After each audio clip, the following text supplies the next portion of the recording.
Hear ye, hear ye. You are listening to an old-timey podcast. I'm Kristen Caruso. And do you smell what Normie C is cooking? It's a big stinky tuna sub with extra onions and provolone cheese. God damn. And on this episode, I'll be talking about the kidnapping of America's best businesswoman.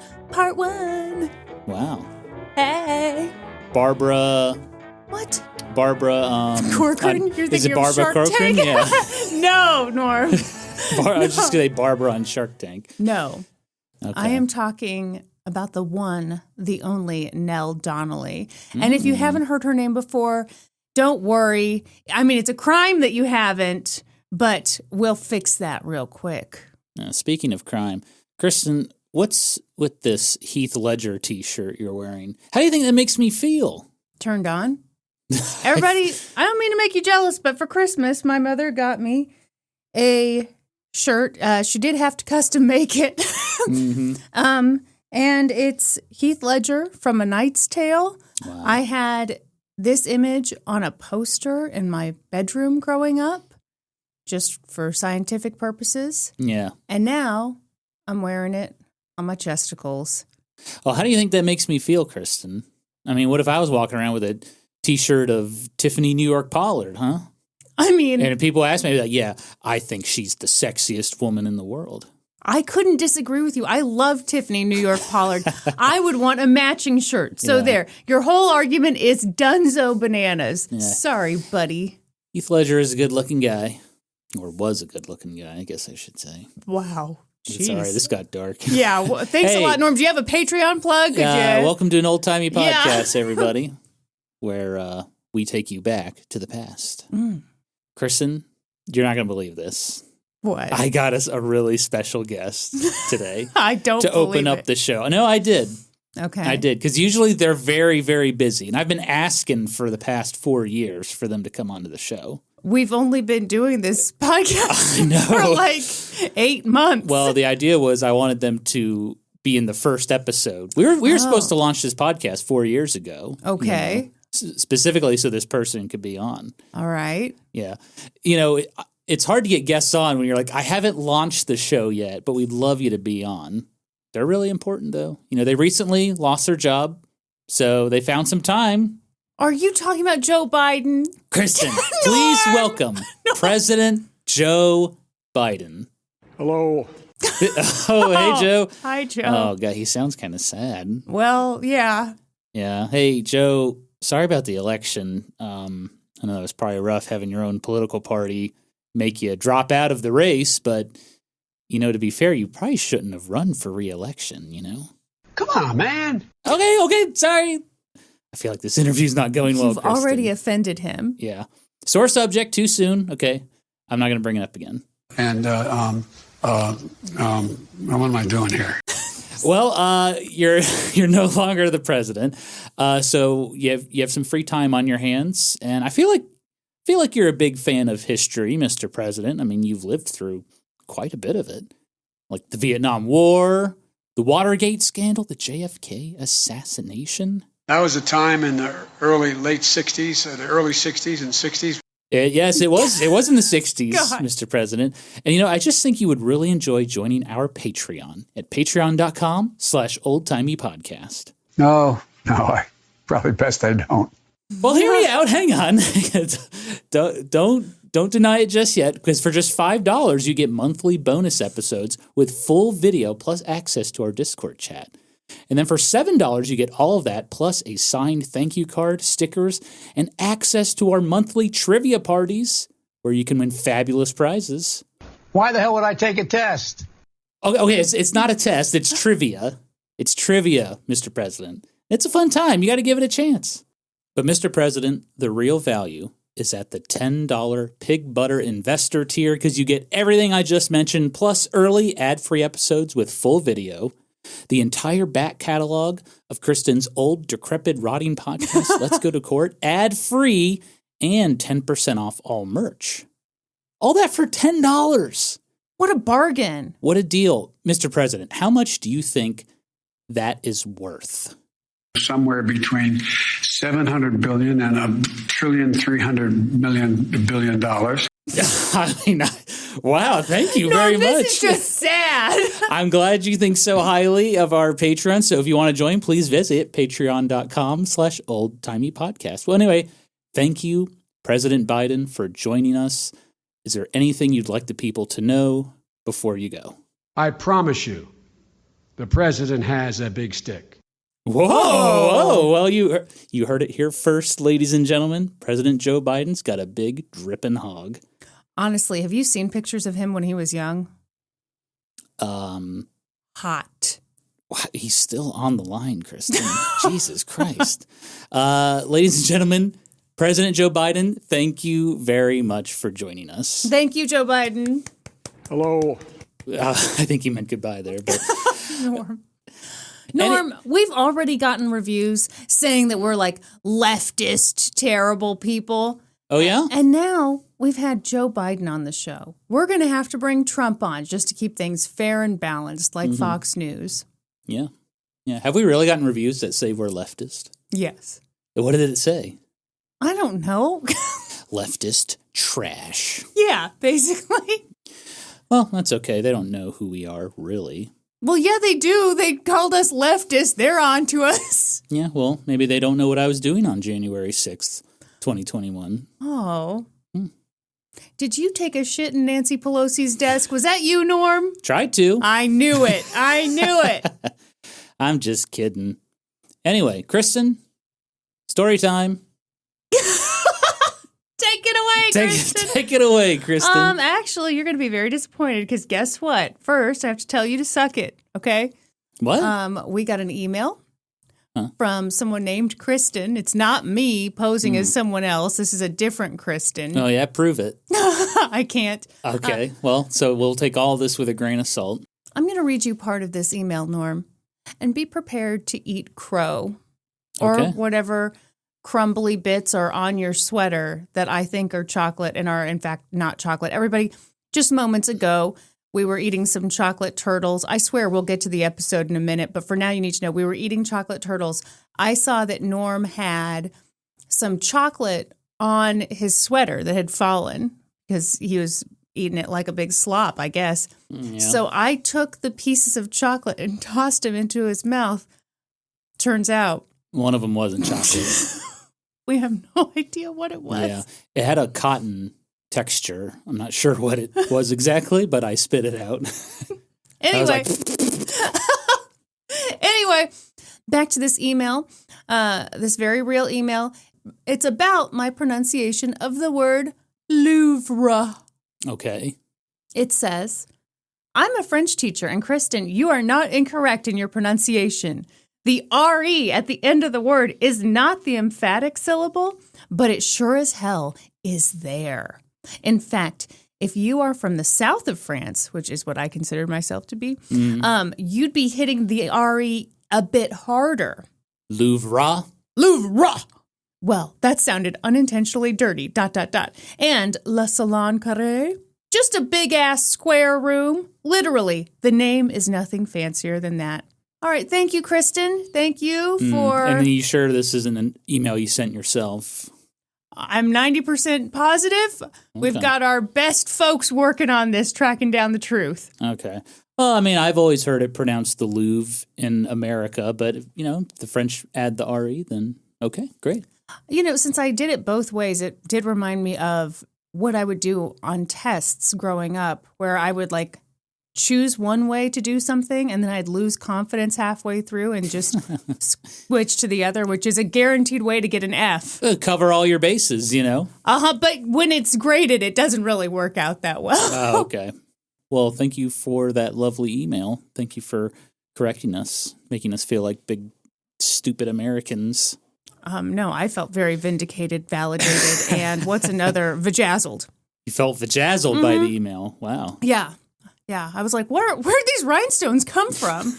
Just popped up as you read the email. Okay, now, Norm, there's not enough time to talk about vajazzling, so if you don't mind, I'm going to get back to the topic at hand. You're the one that brought up vajazzling. I don't know why you're telling me. I think we're going to have to roll the tape on that. Okay, here we go. Are you excited? I don't know what this story's about, so... You do too. Okay. I thought it was about Barbara Corcoran. Is it Corcoran? This is part 1 of a 2-part tale on the kidnapping of America's best businesswoman. In this episode, we'll learn about the trailblazing fashion designer Nell Donnelly, how she got her start, how she changed the industry, how she led the way for creating safe and ethical working conditions, and how, in the Great Depression, Nell's outstanding success put a target on her very stylish back. Here we go. This is a local story, right? It sure is. Yeah, we're kind of going back to that same time period from 2 episodes ago. It's the 1930s in Kansas City. The mafia's in full swing. Yeah, which you said was the dorkiest way to talk about the mafia, and I wish I could disagree. Come on, boys. Those mafia fellas, they're out there. They're giving everybody the business. They're in full swing. Let's take this fella and bury him in concrete. Da-da-da-da-da-da-da. It was about 6 p.m. on the evening of Wednesday, December 16th, 1931, and legendary fashion designer Nell Donnelly was headed home from work. Where'd she work? The Donnelly Garment Company, sir. Okay. Her chauffeur, a man named George Blair, drove Nell's 1928 lime green Lincoln convertible through the streets of downtown Kansas City. Lime green. That's a color. That's like an old-timey color that was very in. It's shocking because for some reason I don't think of those like really bright, eye-catching colors as being big back then, but they absolutely were. Yeah, imagine if they saw a lime green Kia Soul back then. They'd be going crazy. They'd be dazzled. Yeah. Nell needed to get home that evening. She and her husband Paul had recently adopted a baby boy they'd named David. David was just 3 months old. Don't you think that the name David doesn't really fit a baby? Baby David, doesn't that seem ridiculous? Why? I don't know. It seems like a more mature name. It doesn't quite fit a so child. An adult named David is fine, but Absolutely. As a baby, you just can't have a baby David. If we don't know if you're going to shit your pants or not, you can't be named David. What if it was like the boss baby? Then very mature baby. Then I'll make an exception, okay. Obviously. What about a baby named Dave? No, that's stupid. No, that's the same stupid. Davy, maybe. Davy? Yeah. Okay. You just need to make it sound silly. Yeah, okay. Exactly. Thank you. So do you want to refer to the baby as Davy? No, I'm going to stick to his actual name. Okay. Out of respect. David was just 3 months old, and although they'd hired a nurse to take care of the baby during the day, Nell took care of him when she got home from work. Luckily, it wasn't a far drive from Nell's state-of-the-art garment factory to her palatial home, located at 5235 Oak Street, Kansas City, Missouri. I know Oak Street. It is now the home of the National Toy and Miniature Museum. So I think that tells you a thing or two about how big and nice this place was. Oh, man. What a sick house. Describe it. It's, well, there's a door, you got your windows, you got the roof. It's got I bet back in the day this had a circle driveway. Mm-hmm. It's got, it's hard because it's got signage for the Toy and Miniature Museum. Okay, boy. Norm. It's got a Spanish clay tile roof. It's white stucco, kind of prairie style. Yeah. Got like a column porch. And yeah, you've redeemed yourself. You're good. Thank you. Thank you very much. It has a kick-ass parking lot. Nell Donnelly could have fit about 100 lime green. It's like she was running a damn museum out there. Yeah. It's funny. That drive home had been completely uneventful. But when they arrived at the driveway of the Donnelly home, George noticed that their entrance was blocked by an unfamiliar vehicle. So George slammed on the brakes and watched as 2 unfamiliar men stood on either side of the unfamiliar vehicle. The men appeared to be examining it, as if maybe they were trying to figure out why they had car trouble.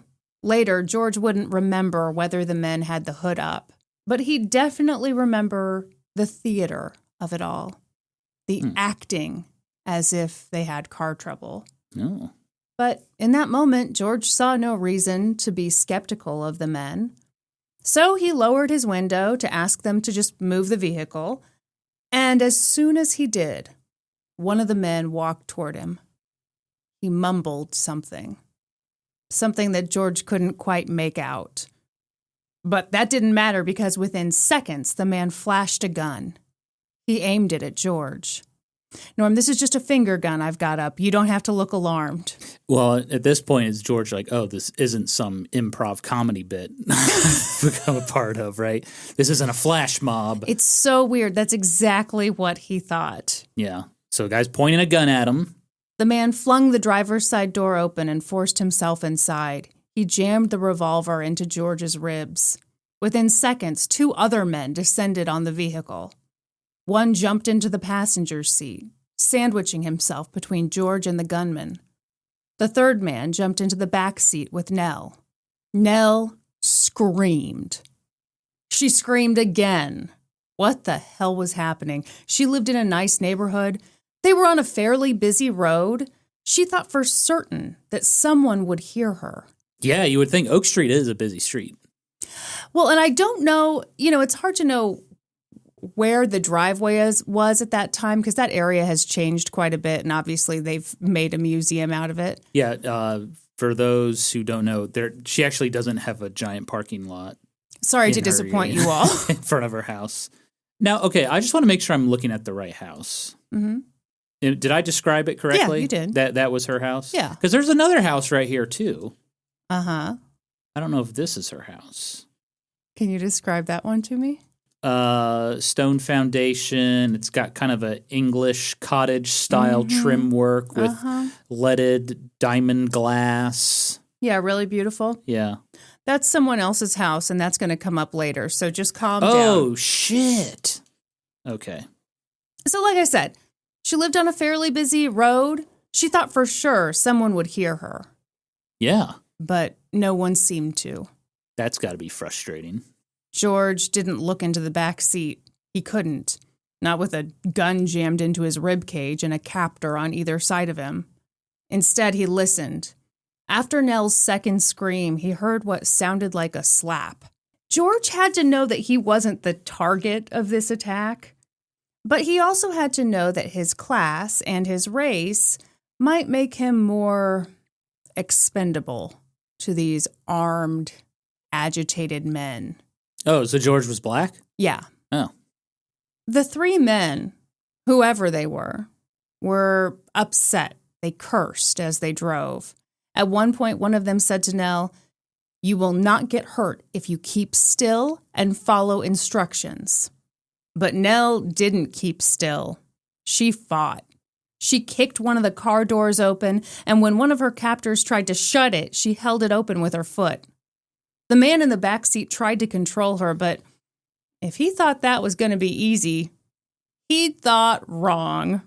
So she was feisty. She was Hell yeah. kicking and screaming.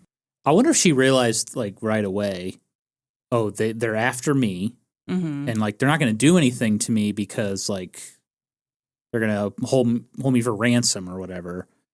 So do you think she felt emboldened to be like, yeah, I'm just going to, like, kick and scream? Or do you think in that moment you don't know yet what's going on and you're just panicking? That is such an interesting question, and I have asked myself that so many times. Because she knew she was a big deal, right? Everyone did. And we're going to get to that, and we're going to get to the fact that this is the Great Depression. It's kind of... Say that word again. Depression. There we go. It's not as sad when I say it that way. We can all agree. Yeah. So these types of crimes were on the rise. And yeah, I do think she knew, but I also think that this is just who she was. So let me talk more about that. Okay. She was in her early 40s, really tough, not just physically, but emotionally tough, mentally tough. She'd been born the 12th of 13 children Dear God. Yes, to Irish immigrants in the comically small town of Parsons, Kansas. She'd grown up with next to nothing. But now, in 1931, she was one of America's best, most successful businesswomen. The Donnelly Garment Company, which she'd started out of her attic back in 1916, now had more than 1,000 employees. 1,000? Yes. That's a ton. It made more than $3 million in profit every year. Inflation? $62 million in profit every year, Ooh, adjusted for inflation. That's pretty good. Her understanding of fashion and understanding of the market and her ability to innovate had made her a rare Depression-era success story. But it had also made her a target. As Nell fought her captors, she wondered if she might be able to jump out of the moving vehicle. It wasn't going that fast. But she wondered if jumping would result in her death. It's a fair question. Yeah, so she was on Huntington Road as this thought was occurring to her. And it was a busy one at 6 p.m. So she wondered, what are the chances that I jump out of my own vehicle and get hit by another one? During 6 p.m., rush hour? Yeah. Maybe. I saw a video the other day of the winter storm, and there was a car sliding on ice, and the guy just like bailed on his car because it was like going off the exit ramp, like hill. And I was like, ooh, that's scary. Yeah. Soon, the men pushed George down into the floorboard. They gagged him. They tied his hands behind his back. They blindfolded him. In the back seat, the man wrestled a sack over Nell's head. He shoved her to the floorboard. And the gunman drove and drove. George tried to keep track of their route. It seemed like they were going west. I would be terrible at this, by the way. Yeah, you and directions. We can drive somewhere like multiple times. Like once a week. Yep. And Kristen will still be like, can you tell me how to get home? Help! And I have to go this way, turn this way. Just putting it out there for any would-be kidnappers. You don't have to put a sack over my head. I've got no idea where I'm going. No, you really wouldn't. Kristen would think, if you drove 5 miles, she'd be in like Illinois or something. All right. Where I can't believe you drove me to another state. At some point in the scuffle, Nell took a surreptitious glance at her watch. It was a little after 6 p.m. Surreptitious? That's a word. It so sounds is fergalicious. It sounds sweet. I get that. Surreptitious. But let me tell you something, Norman. There's nothing sweet about being kidnapped. Wow. That's the lesson I'm learning right now. A while later, the gunman stopped the car. Nell snuck another peek at her watch. 6:15. The men moved George, whom they'd blindfolded, and Nell, with the sack over her head, into the back seat of another vehicle. They didn't know where they were or what type of car they'd just gotten into, but as the car took off, they tried to collect information. The floorboard was dirty. Nell noticed that this vehicle didn't seem as high-powered as her own. One old-timey newspaper even said, so she figured it had to be a Dodge. And then and I think they named another one. I was like, oh, damn. Wow, talking shit on the Dodge car company. This time, the ride wasn't short. Sometimes it felt like they were on a smooth road. Other times, it got really bumpy. Were they going out into the country? The captors drove for about an hour. When the vehicle came to a stop, the men let George and Nell out and led them to what seemed like a cottage. Well, if they thought they were heading west and they drove an hour. Kansas? He thought that for the first drive. Okay. But yeah, sure. It was hard, but not impossible to get a sense of their surroundings. Sources have described that cottage as, and I am not making this up, nasty and dingy. Oh. And to quote Nell Donnelly, the place was filthy. So it was a stinky, nasty little cottage. God knows where. My real estate agent sucks describing my house like this. Come take a look at this nasty, filthy, disgusting cottage. Honestly, make this house a home. That sounds like a challenge, and I'm ready for it. Religious pictures of chubby little cherubs adorned the walls. That's like what Cupid is, right? Yeah, that's like Cupid's a cherub. the plump, kind of juicy-looking little angel babies. I hate them. Yeah, the little sexy angels. I know that's weird to say I hate those juicy little babies. Yeah, you know they're not real, right? Yeah, but you know what? And that's what makes them worse to me. They're not real, so why did we make them up? And why are they framed and put in so many people's bathrooms? My mom has cherubs framed in her bathroom. They freak me out every time I see them. Yeah, she has them in multiple bathrooms actually at her house. Yeah, cherubs were big in the 90s maybe. Yeah. Only thing I can think of.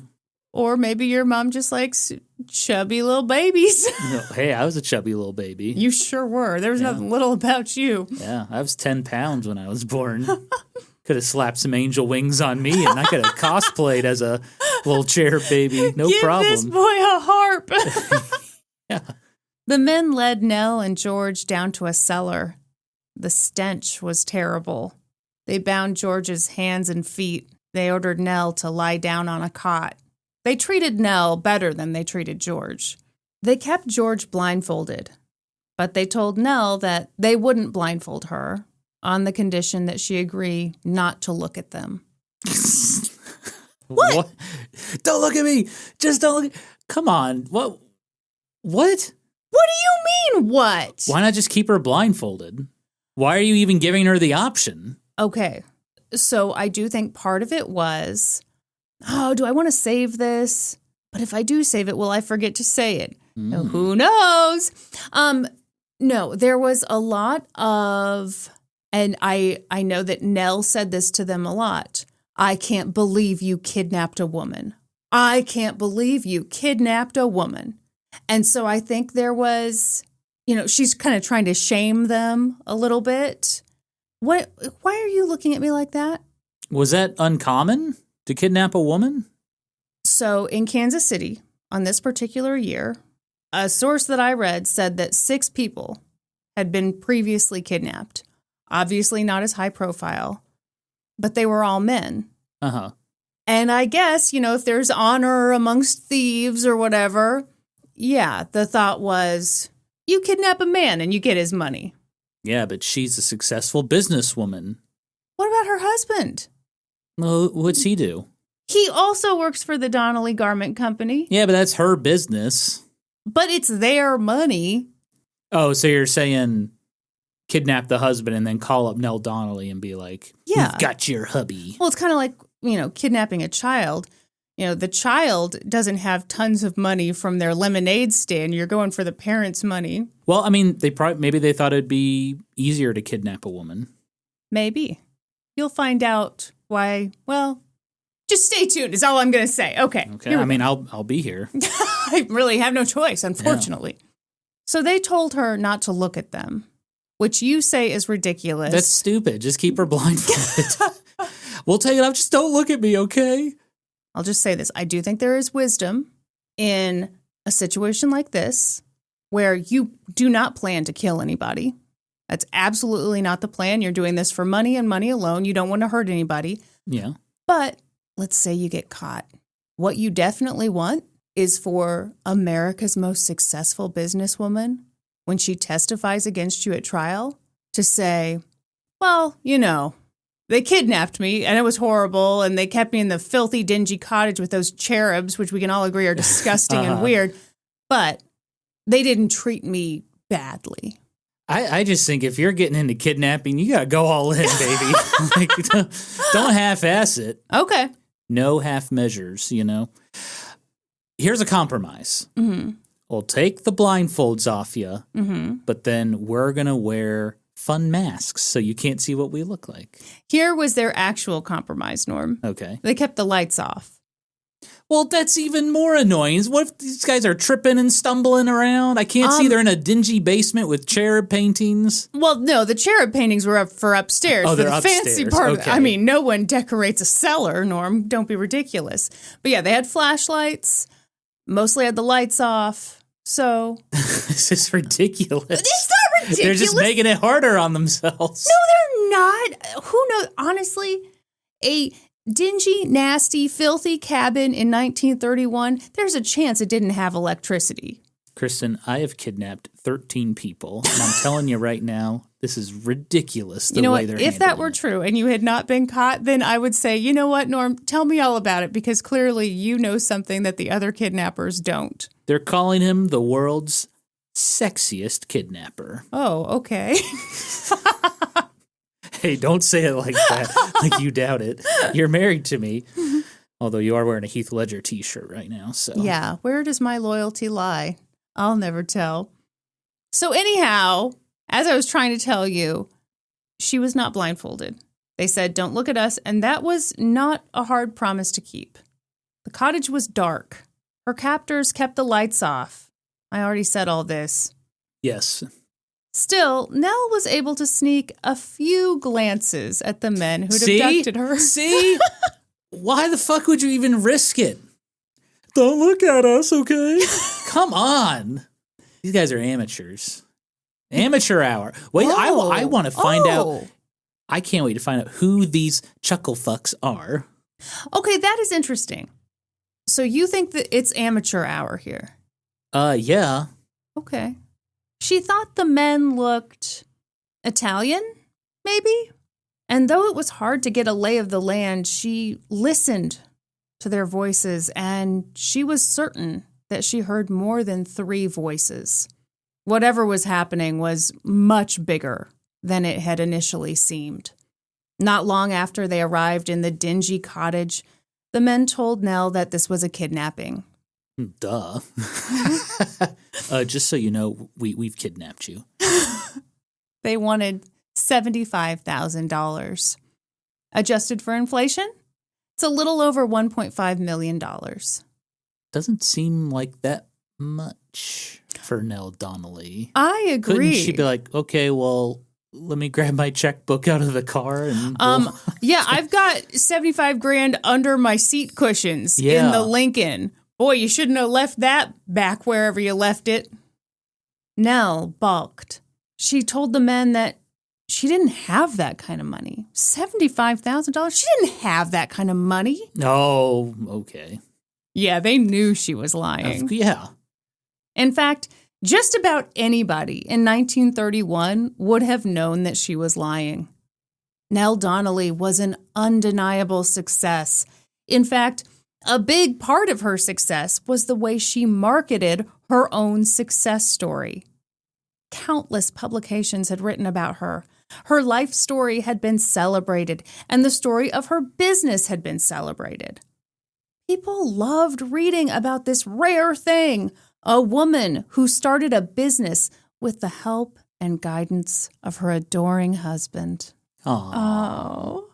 Kind of like our success story, Kristen. It's exactly like it in every single way. Mm-hmm. Now, how do you think we got Joe Biden on this podcast? Exactly. It's because we're married and we're in business together. That's all it takes. She and Paul worked together. They loved one another. They ran a successful business together. It was a great story, and a lot of it was true. A lot? What was not true? Yeah. Parts of it, parts that would prove critical in this kidnapping, were not true at all. So let's talk about who Nell Donnelly was and what brought her to that moment. Ooh, doing a little backstory, huh? Backstory, here we go, back in time. Okay, I already mentioned she was born in 1889 in a small town to a large family. Parsons, Kansas. That's right, baby. 12th child of 13. Oh. Irish immigrants. What does he not remember?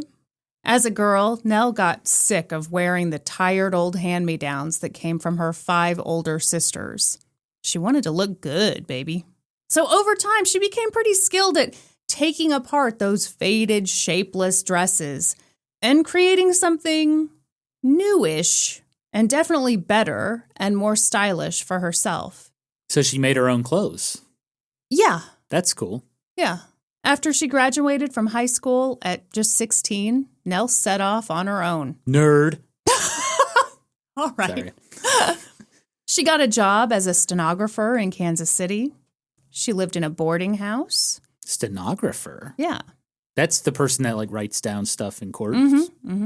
Well, I don't know that she was in court, but I think these positions were a lot more common back then. You know, a man would sit around smoking a cigarette and saying, Take a this letter." down. Yeah. Take this down.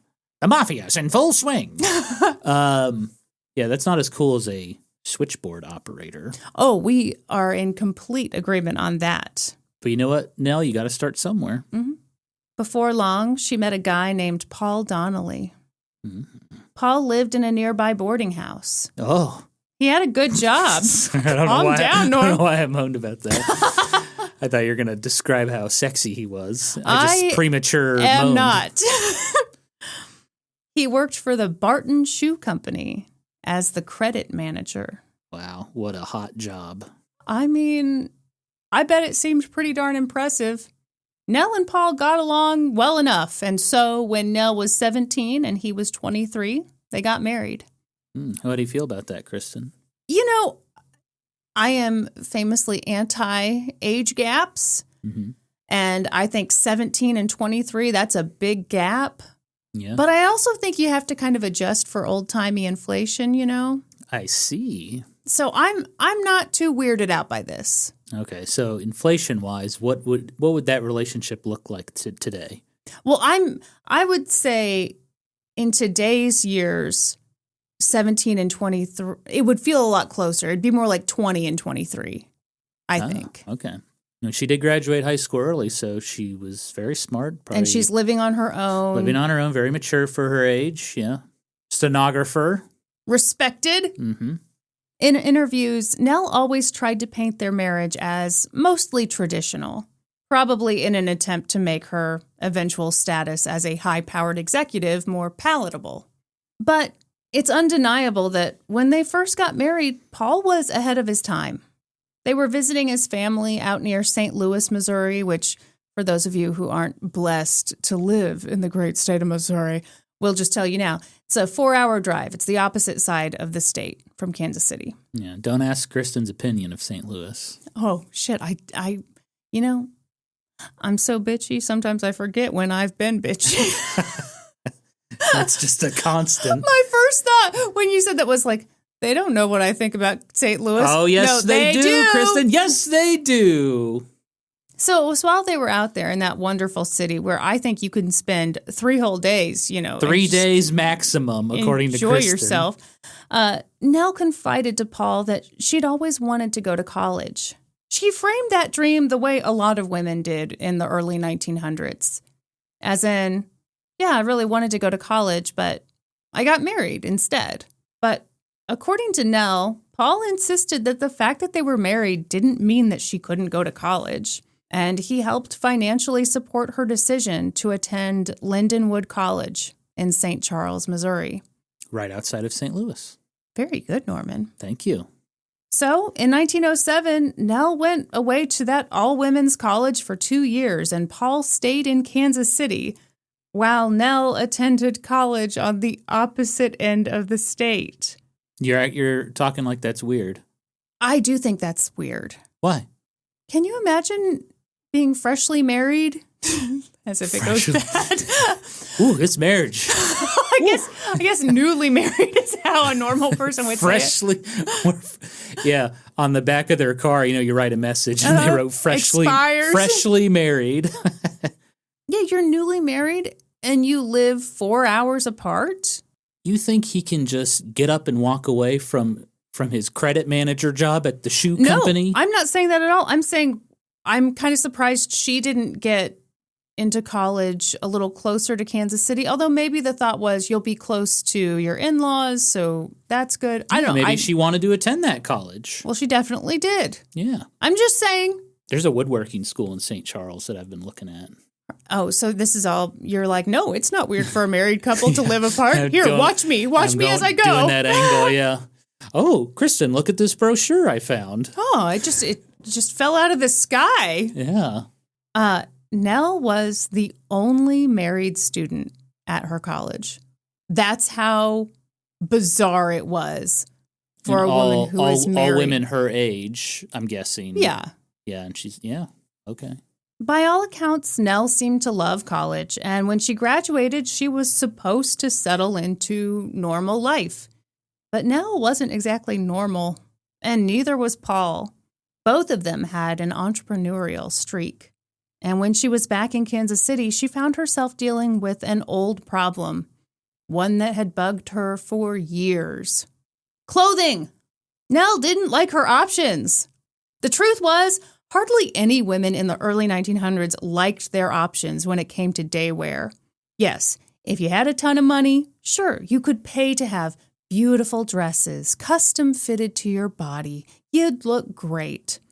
But if you didn't have tons of money and you were just an average housewife, your options sucked. And they'd sucked for quite a while. For years, clothing manufacturers made these big, shapeless Mother Hubbard type dresses. Mother Hubbard? Yes. Do you know what I mean by that? No. Okay. A fashion blog I was reading for this used that term. I knew exactly what it meant.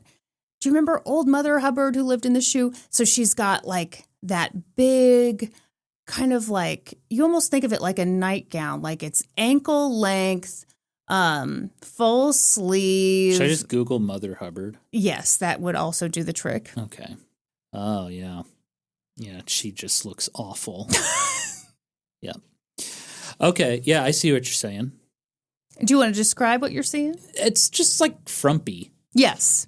Extraordinarily frumpy. Like big, baggy, not fitted. Yes. Like not flattering in any way. Right. One size fits all. Yeah, really. The logic was, if you're just at home cleaning or taking care of kids, who cares what you look like? But Nell thought differently. She was like, I don't care if I'm home alone. I want to look good. So she started making her own dresses.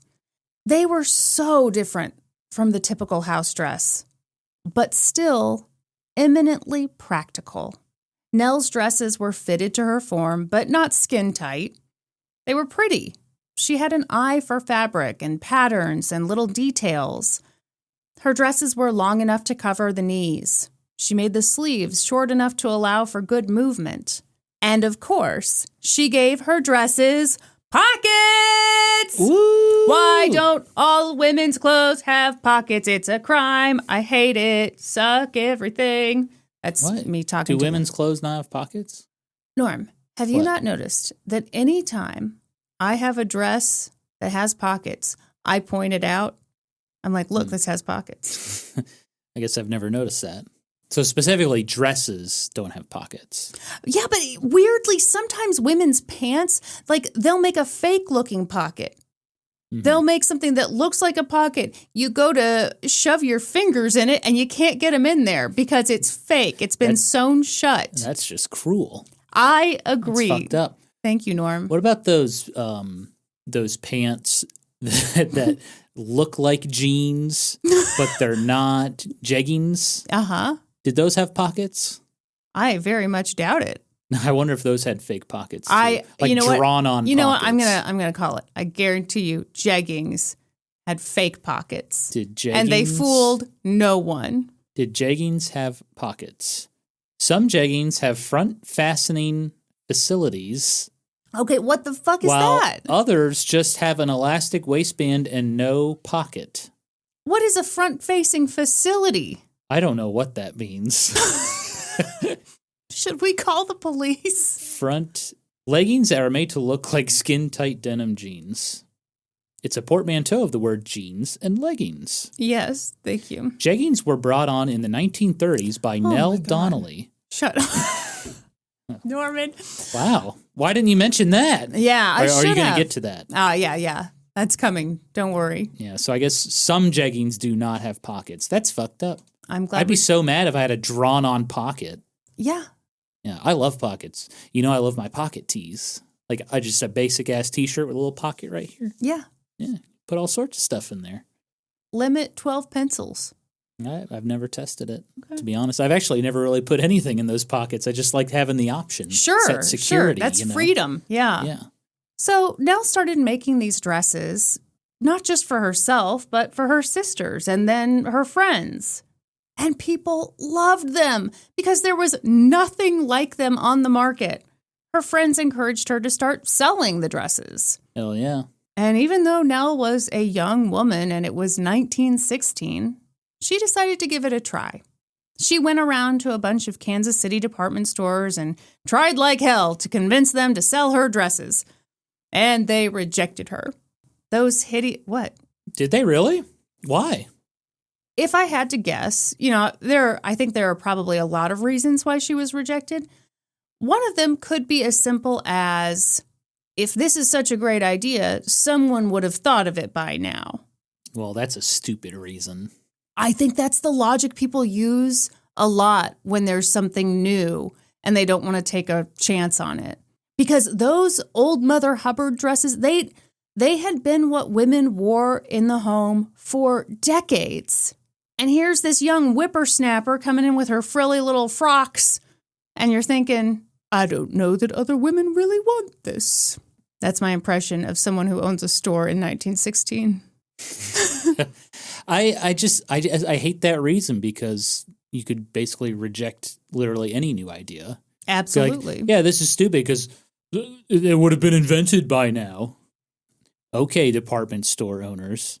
Well, hang on. Yeah, wonder what they did when they saw a fucking light bulb. This is stupid. This would have already been invented by now. As they like have a shitload of candles lit and stuff. Ridiculous. Anyway. So another reason, and this might set a little better for you. Those traditional dresses that were already in stores, they sold for like 67 cents a piece. Inflation? About $20. How much did Nell Donnelly want for her dresses? $1 a piece. Ooh. Adjusted for inflation, that's about $29. But she's hand making these, right? That's a lot of labor. Well, I mean, people were hand making those other ones. Yeah, but they were in like a factory, probably like assembly line, right? It wasn't Sure. just like some little old lady in the back of the department store on a sewing machine. Well, it was probably a little old lady in a terrible factory condition sewing. Okay. Fair. The point more is like hers were higher quality and they were pretty. So she got told no a lot, but Nell didn't give up easily. And her persistence paid off when she talked to the buyer at Gregory B. Peck Dry Goods Company. Gregory Peck? Gregory B. Peck Dry Goods Company. His name was Gregory Peck. I'm afraid so, darling. Wow. Would you like to know the location of the store? Yeah. 1044 Main Street, Kansas City, Missouri. Well, okay. Oh. Okay, so that building is still standing. Yeah.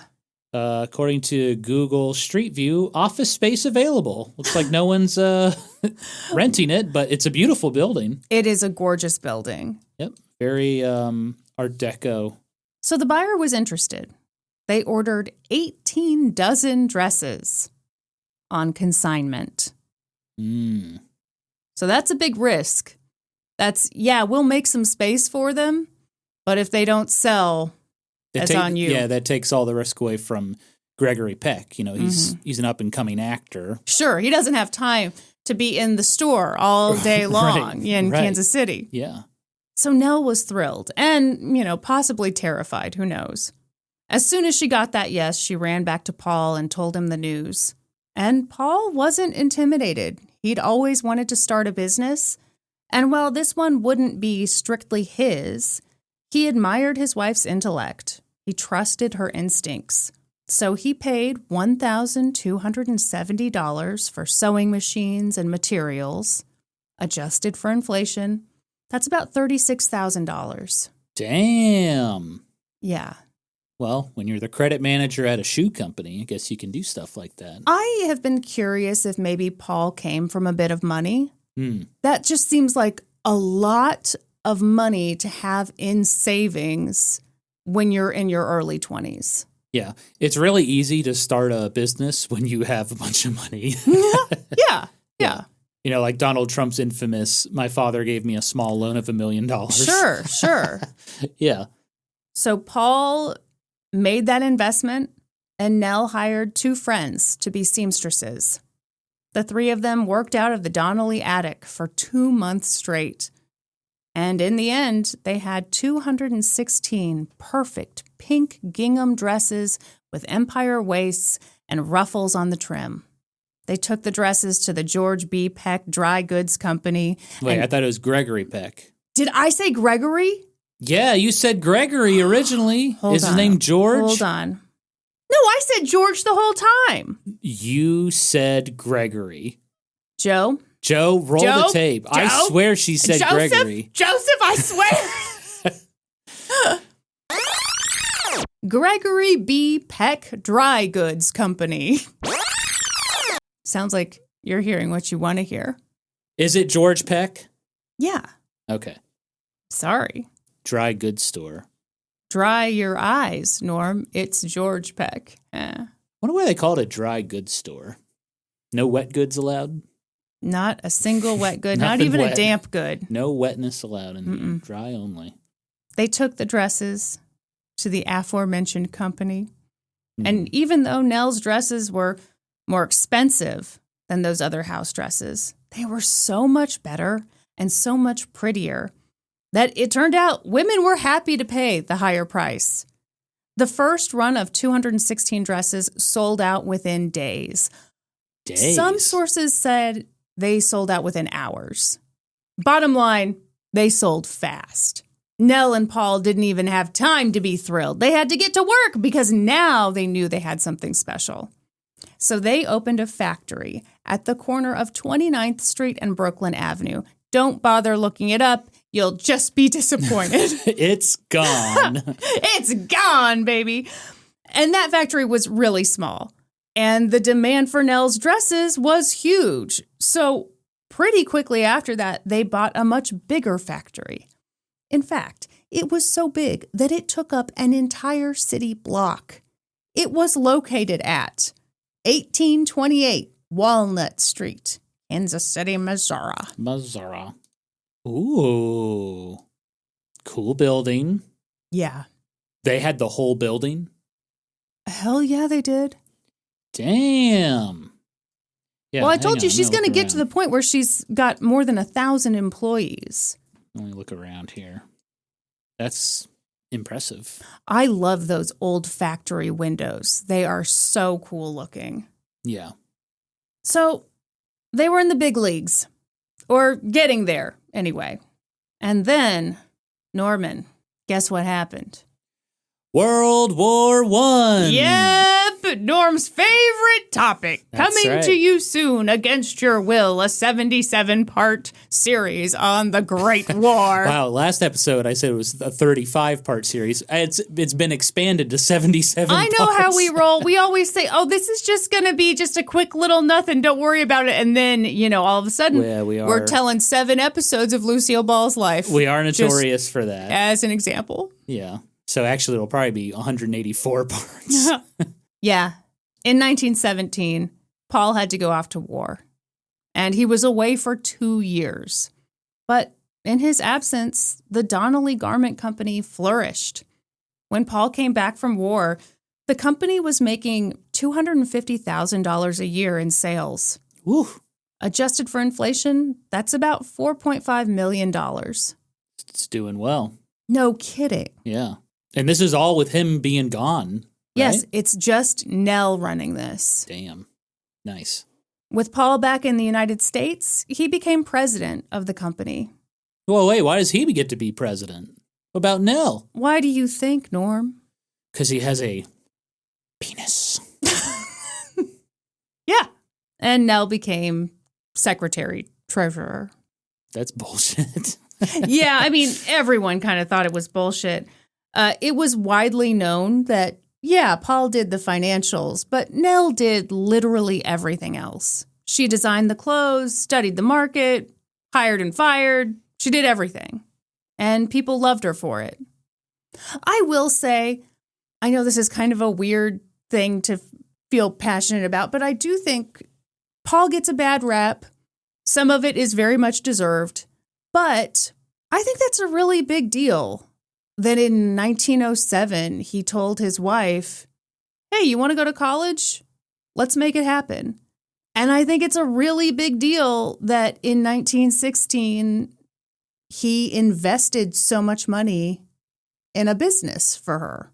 Are people saying that's not a big deal on the Nell Donnelly message boards? I think that when we get to kind of the end of this story, you're going to see more of why people have such low regard for Paul. And I'm just saying, like, I think especially when you're starting out in something, there are people who help you along the way. And like, you just can't, I mean, who knows what would have happened if he hadn't made that big investment in her. Sure. Right now, I'm a big fan of Paul. Okay. It's not his fault. He's got a peen, and so he's, president of the company. Yeah. Yeah. This poor guy just, stumbled into this wonderful job. Yeah. As someone with a peen myself, I connect with this man, and that is why you are president of this podcast. I'm president of an old-timey podcast. Yes. It would just be strange if Kristen was president of this podcast. Bizarre. Yeah. Once a month, we'd go bananas. Yeah, So- I get it. Yeah. Thank you. People loved Nell. And that love was there for several reasons. For one thing, customers loved her because she really did care about the clothes. Specifically, she cared about sizing. And here we effing go. Because she did something, Norm, that to this day, clothing manufacturers do not do. Really? When she created a new dress, she had sample sizes in every single size. She felt very strongly that if people were going to buy one of her dresses, it needed to fit. She didn't want them to have to pay for alterations. Okay, so I mention this because in modern times, what clothing manufacturers will usually do is they'll take like a size 6 or a size 8, and that's their sample size. What do you mean by sample size? It's like they get a garment, and let's say they fit it to your body. And, whatever size you are, and like, okay, we're going to go up. We're going to add a few more inches here, a few more inches there for the bigger size. And we're just going to keep adding. And for the lower sizes, we're going to shrink. And the problem with that is like, you're not trying it on people's actual bodies. So the fit is probably not going to be as good. Okay. I listened to a fascinating episode of the podcast, wait for it, where they talked about plus size clothing, and they talked about the cold shoulder. Are you familiar with the cold shoulder? It's like I'm familiar with getting the cold shoulder. No, it's you'll see it in women's clothing where there's like a hole cut out in the shoulder. Yeah, I always think that's weird. Okay. So for a while I really liked it, but then it was like everywhere forever. And especially in plus size clothing, it's still just a constant, to the point that a lot of people are like, could we be done with this now? Like, we don't want this anymore. Why do they still do it? Okay, the episode of the podcast I listened to, and I hope I'm remembering this all correctly, was it helps with fit. If there's a big hole in the shoulders, then they don't have to go through all the hoops of like doing the sample sizes and fitting them to actual people's bodies. Because the hole... It covers up some mistakes, Okay. It's kind of like a little lycra, a little give, a little stretch. Interesting. But yeah, she was doing this. And if she had a dress that she thought older women would want more, then, oh, no, we're not putting this on a 22-year-old. Go fit it to this 90-year-old woman. That's right. Wheelchair. Get her out of the wheelchair. Tell her to quit being so lazy and put the dress on her. Let's strap her onto this table and put the dress on. Okay, well, I mean, yeah, that is, especially if you're saying, like, companies don't do this today. Right.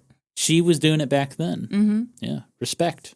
Her dresses were high quality, made with a lot of care, and they were stylish. Stylish for the average woman. So as her business grew, Nell took trips to Paris and Vienna to study new trends. Ooh. And she fell in love with printed silks. Oh, I thought you were going to say she fell in love with another man.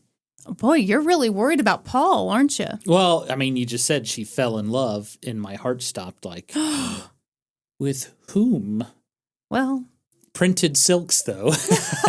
Okay. so she negotiated deals so that she could get those same beautiful prints on cotton and rayon. Rayon.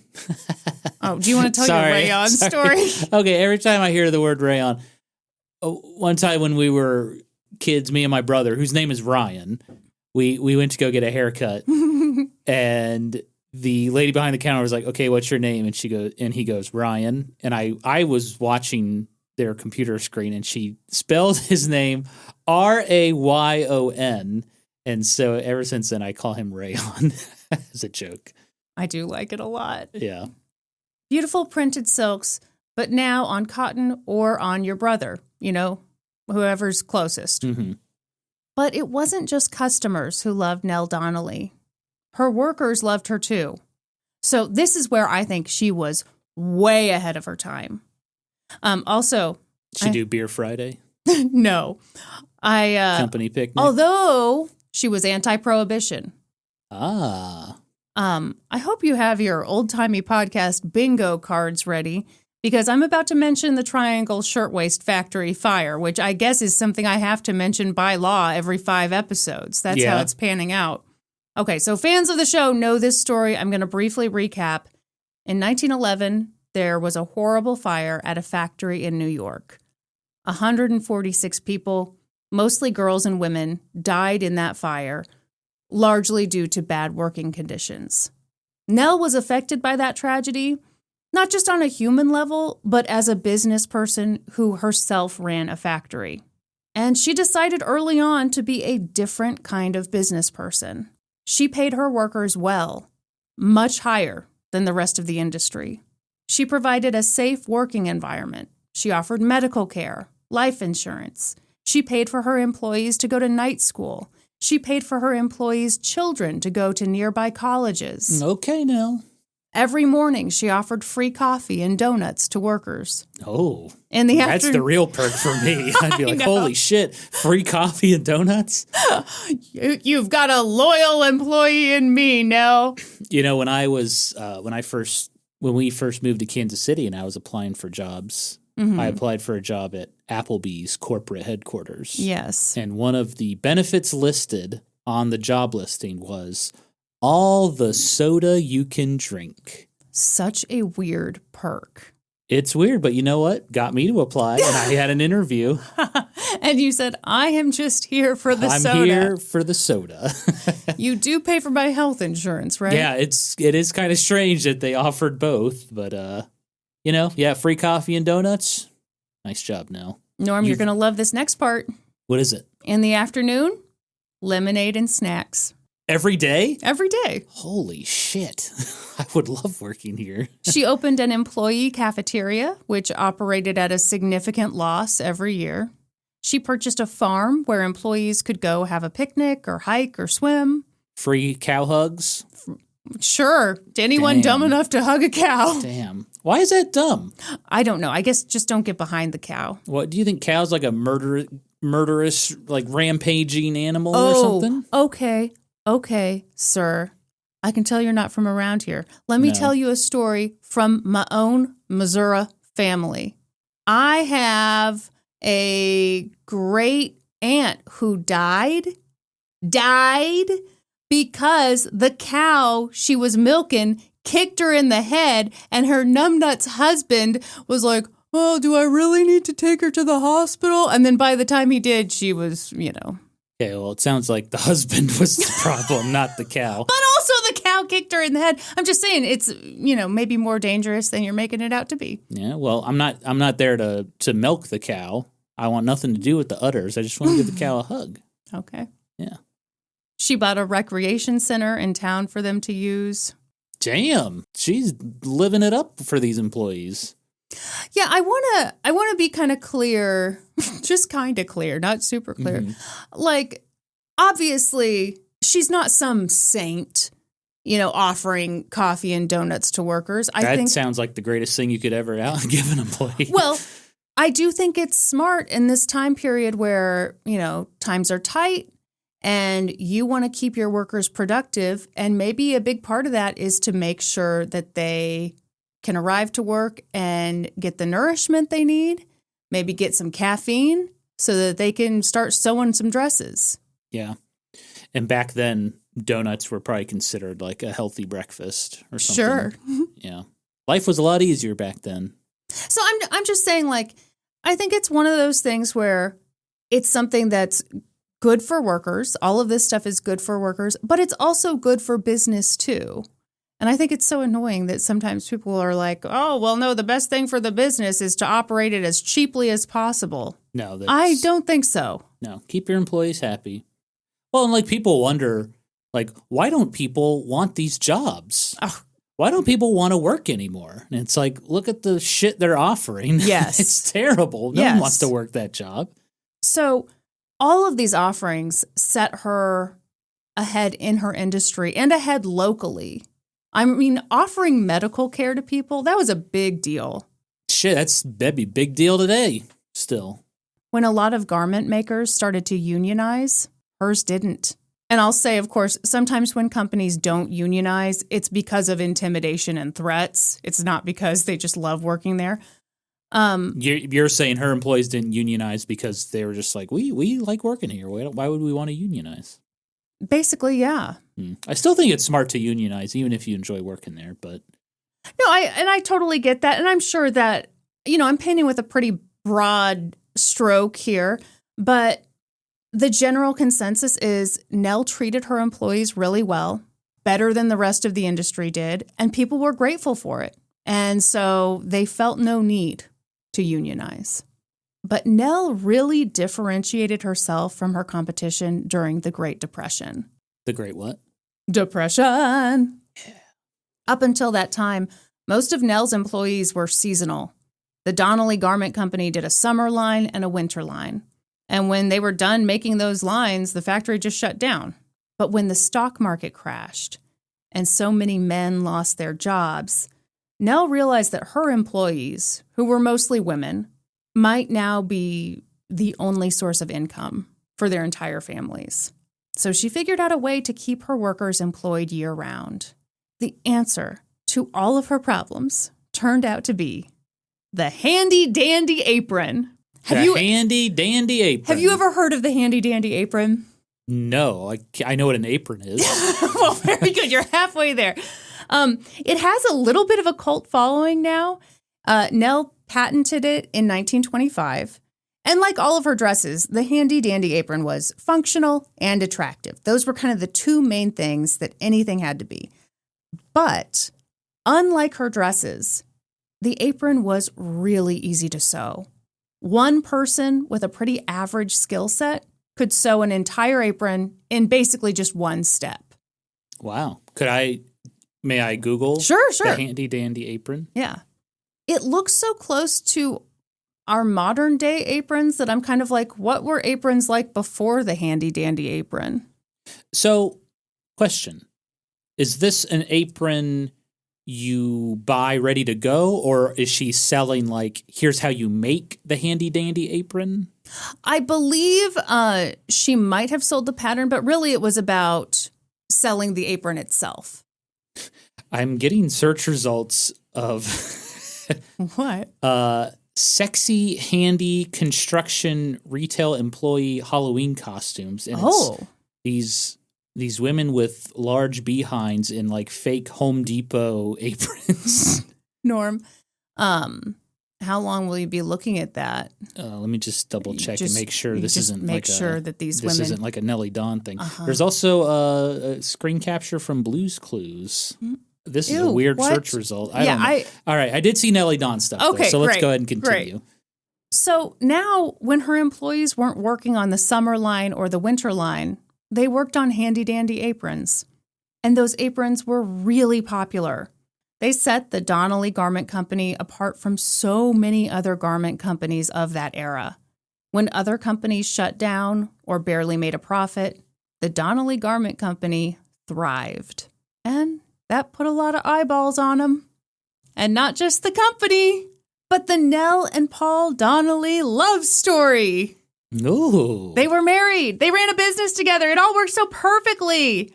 At least that's how it appeared to the general public. It was interesting to read some of the articles about them before the kidnapping. Clearly just, puff pieces in different publications about, how they make it work. And, Nell seeming a little defensive about like, well, yes, I can be a woman and also run a business. It's possible. And you just see kind of, like there are influencer couples today who present this shiny image of their relationship and their marriage. Like you and me. Absolutely not. I am not not a part of that. No, I do like when people say that they like our relationship and like, how we talk to each other, but I would never want to be like one of those couples that our relationship is not the product. Right. Gotcha. Right. Yeah. That just creeps me out and sets you up to fail. On that note, so they had this image, but the truth was Nell and Paul had problems. A lot of problems. Through a more modern lens, I think it's clear that Paul had mental health problems. It's possible that he'd always struggled with his mental health. It's also possible that going away to war for 2 years had made those problems a lot worse. That was my first thought is... That trench warfare. What did he do in the war?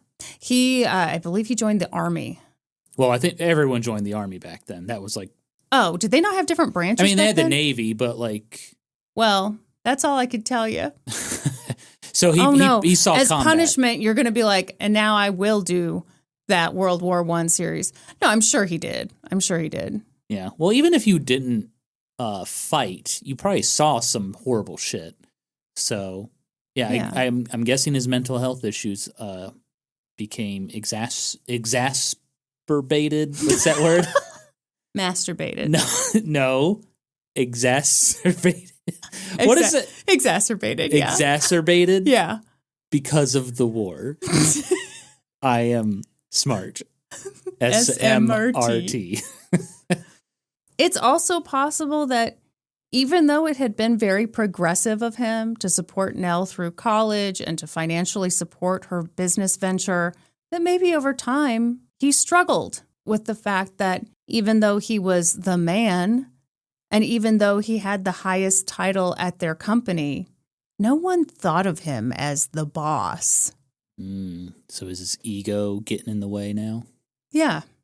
Even in modern sources, one modern source I read made some comment about like, Nell didn't just wear the pants in the relationship, she sewed the pants too. Ooh. So obnoxious. So yeah, he didn't get a lot of respect, maybe. No respect. He was going against the grain a little bit. Mm-hmm. I mean, to this day, the man doesn't have his own Wikipedia page. It's a damn shame. Over the years, Paul turned to drinking. He drank a lot. He was racked with insecurities. And it seems he had a lot of insecurities around having children. The rumor was that Paul couldn't have kids, and he knew he couldn't have children. And he told Nell throughout their marriage that if she ever got pregnant, he would kill himself. Because he knew he wouldn't be the father? Yeah. The first time he made that threat, he pulled a gun out of his desk drawer and held it to his head. Jesus. That terrified Nell.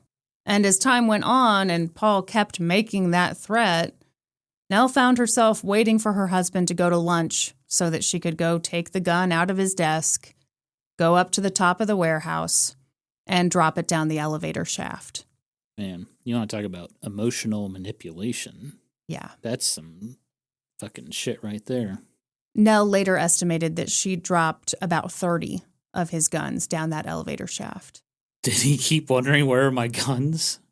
Where'd my gun go? I think he was a pretty unstable guy.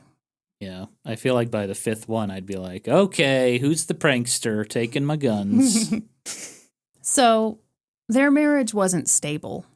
Paul came in late to work. He cheated on Nell constantly. He cheated on Nell? All the time. Well, There goes any ounce of respect I had for the man. Oh, there we go. There That's it is. That's it. That's the last straw. Nell knew that he cheated on her, but she felt like there was nothing she could do to stop him. So she looked the other way. Why didn't she divorce him? Is it because of that? It's the love story? 1931, sir. Well, people got divorced in the 1930s. It was a scandal. 'Twas a scandal. Well, and they were like a very public couple, and the love story and building the business. So it's a little harder than. Also, yeah, like, okay, so let's say we get divorced. What happens with the business? Is it going to be clean? Will there be a buyout? Yeah, that's true. And he'll be like, well, I'm the president. Sure. Will he say, yeah, you can buy me out, but you can't make another dress again? You have to make gaucho pants now? What the hell is a gaucho pant? Exactly. No one wants to wear it. Okay. So, damn, that sucks. She's in a tough spot. So, yeah, she'd made it a habit of looking the other way. But then one day, Nell came home to find Paul in bed with another woman. And the other woman was wearing her pajamas. Like her literal Nell pajamas. went to her home, caught her husband in their bed with another woman, and that other woman was wearing Nell Donnelly's, I'm assuming, very nice pajamas. I don't even want to know what you would do if you came home. Oh my God. Saw me in bed with another woman, and she was wearing your ratty ass robe that you've had for 15 years. I think you lose your fucking shit. That is my finest item. It was from TJ Maxx 2014. She's not giving it up. I think that would just like escalate it by 10 if she was wearing your robe. It would, especially if she looked better in it than me, which, how could that's she? impossible. Impossible, clearly. Yeah. Joe, I'll send you a photo of the robe. I've got photos of Kristen in this robe. So ugly. I do need a new robe. So that was kind of the final straw for Nell. She was sick of the disrespect, sick of being the loyal one. And around that time, she met a man named James A. Reed. Oh, I know this name. Oh, do you? How do you know this name? What can you tell us about him? Famous Kansas City, and he's a lawyer. Mm-hmm. What else do you know? I'm going to pull a Norm here. Norm, tell me everything you know about James A. Reed. Go. Oh, shit. All I know he's a lawyer. Oh, wow, that was short. Okay. Wait, is he the one that did the redlining in Kansas City? No. Future topic? Future topic? Yes. Okay, Kansas City history nerds will know that name. James A. Reed served as the Jackson County prosecutor.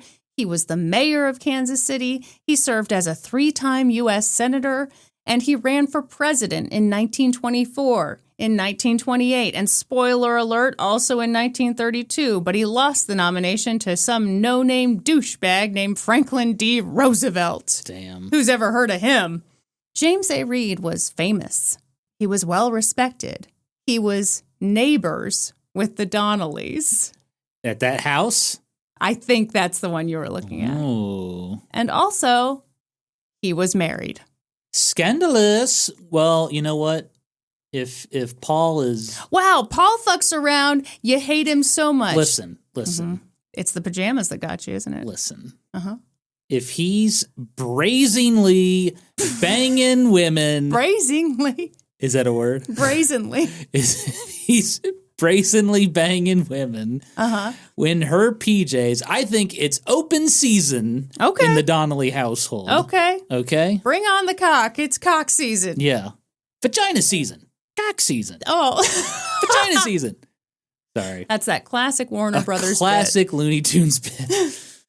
It's hard to know when exactly the affair started, but it is believed to have started when Nell hired James to represent her in a lawsuit against a manufacturing company that had tried to rip off her handy-dandy apron design. Oh, those bastards. Yeah, I think not. It was patented. That's right.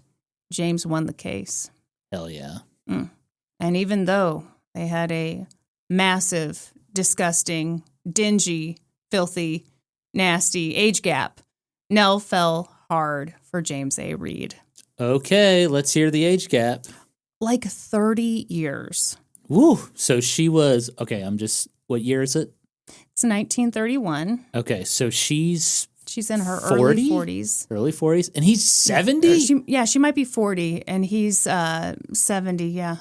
Damn. I know. He was kind of hot. Okay, well, hey, if you know what? That's what she wants for dinner. She's going to eat. James told her all the right things. He claimed that he and his wife, Laura, had an arrangement. Laura? L-U-R-A. Laura. That's like a fancy Laura. I know. Laura's got nothing on Laura. Yeah.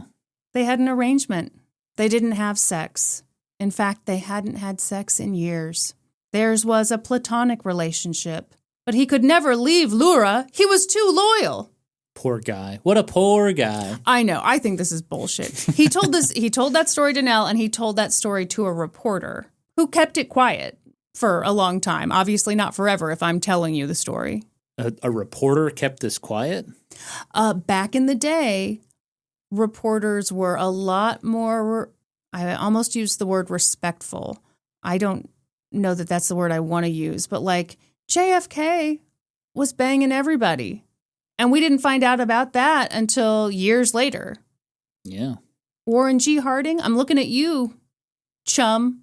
I'm doing an episode on you, buddy. He's not listening to this podcast. He's been dead for a while. So, but yeah, a lot of politicians, like they had an understanding with the media. Interesting. Okay. So they had this relationship where James would tell his wife, "Oh, I'm going to go smoke my cigar. And of course, I'm not going to bother you by smoking in our beautiful home. I'm just going to walk outside with it." And then he'd walk over to the Donnelly's house and smoke it at the Donnelly's in Nell's bedroom. Yeah. Naked with an erection. Okay, that's enough. Thank you, darling. Goodbye, Laura. For a while, their arrangement was good enough for Nell. But then, in 1931, she got pregnant, and that was a big problem. He got her pregnant? Yeah. In his 70s? Yeah, dudes can do that. Yeah, they can. I think President John Tyler had kids in like his 80s, and one of his grandsons is still alive. It's wild. John Tyler was president, I think, in the 1840s, and his grandson is alive. That's got to be great-grandson. No. Yes, sir. You're going to learn today, Kristen. Yeah, he's 96 years old. Harrison Ruffin Tyler, My the God. grandson of John Tyler, who God. was president from 1841 to 1845. These old men, I swear. So this was a big problem because she definitely wasn't carrying her husband's baby. Yeah, well, and he knows he can't make babies. That was kind of the rumor, but yeah, I think he knew he couldn't. Yeah, well, and he freaking put a gun to his head and was like, if you have a kid, I'm going to kill myself. Right. Yeah. But Nell knew what she wanted. She wanted to divorce Paul and buy out his stake in the company. And she wanted James to divorce his wife and for the two of them to get married and raise their child together. Wouldn't that be great? That's not happening. That's fantasy land. Yes. James told Nell, "I'm not leaving my wife. We have been married since before you were born," which is the most disgusting thing I've ever heard. And if someone has to tell you that... You want to kill the mood, there you go. We have been married since before you were born? And she still thinks I'm smoking a cigar right now. I've been gone for 3 days. Plus, you're Irish. I'm not going to marry an Irish woman. Oh, God, yeah. Uh-huh. Mm-hmm. Real charming. Yep. The discrimination against the Irish and the Italians back then is bad. That had to have been devastating for Nell and kind of scary. Nell and James were both famous. If the truth got out, it would be a huge scandal.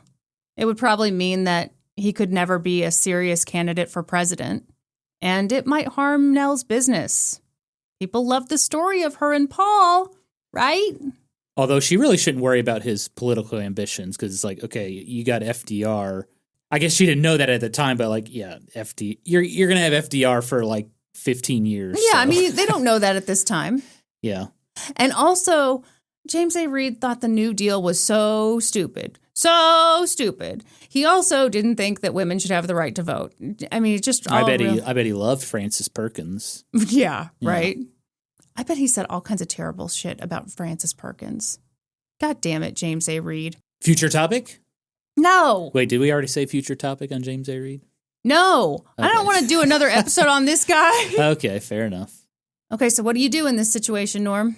If I'm who? You're Nell. You're pregnant with a 70-year-old man's baby. Your husband is unstable and definitely doesn't want you to be pregnant. For some reason, I have this image of if an old man impregnates you, the baby will come out as a little old man. That's not how any of this works. What do you do? What do you do? I guess you look into getting a schmushmortion. Okay, she's not going to do that, so let's take that off the table. Oh, you claim... Well, okay. I am so excited to hear what you're about to say. Aliens. Do you confess to Paul and say, we just have to say we adopted the kid? Oh. Norm, you would have done just fine as an old-timey woman. Let me tell you what Nell came up with.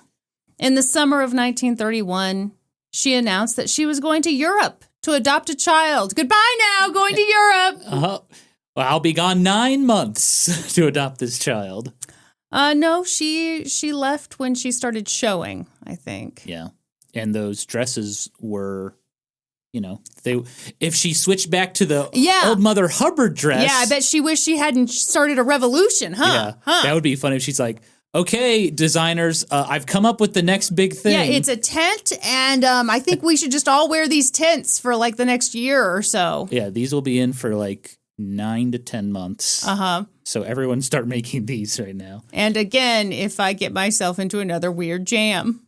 Yeah, so she told everyone she was going to Europe to adopt a child. In reality, she went to Chicago and gave birth to one. Man, and she was able to hide out in Chicago? Yeah. What if she met Al Capone? I doubt it. So that 3-month-old baby that she had just adopted, that baby that she was so worried about getting home to on the evening she was abducted, it was her biological child. And the biological child of her famous married neighbor. But Nell's kidnappers didn't know that. They couldn't have known it. All they knew was that she was rich and that surely her husband would pay anything to get her back, right? Well, and like babies at that age, like no offense, but I feel like a lot of babies look exactly the same at that age. So no offense to babies, but babies are turning off this podcast right and left. They are so pissed. Yeah, shitting their diapers and turning it off. Yeah, so like you can't really tell. It doesn't look like Nell or, a little old man smoking a cigar. So. Right. Everyone, Norm is a big fan of babies. We just visited our friends Kate and Tim. They just had a little baby. They did. And I took a wonderful photo of Norm with the baby. And by with the baby, I mean very far away on the couch, like as far away as he could get on the couch from this baby. Should the baby do anything fast, Yeah, babies make me very uncomfortable. That's all. What is it about them? I just don't, they're very fragile. And I just don't want to drop the baby. Or, accidentally toss it into the ceiling fan or, who knows what's going to happen. Why would you do that? But okay, this is part of I'm afraid of heights. Yes. And for some reason, I always envision I'm up on this skyscraper rooftop. Okay. And I just become the most clumsy man in the world and I trip and fall off the skyscraper. Yeah. And so it's that same fear with babies that something's going to happen. You are the skyscraper. Yeah. Yeah. And they're the clumsy little man smoking a cigar. Yeah. So it's just, for me, the safety is I just won't hold the baby. I will admire the baby from afar. Yes. It's a very cute baby. That evening, in that dingy, nasty, filthy cottage, Nell's captors told her that they were going to make a business out of kidnapping people. She just happened to be the first victim. Yeah, good luck getting that incorporated.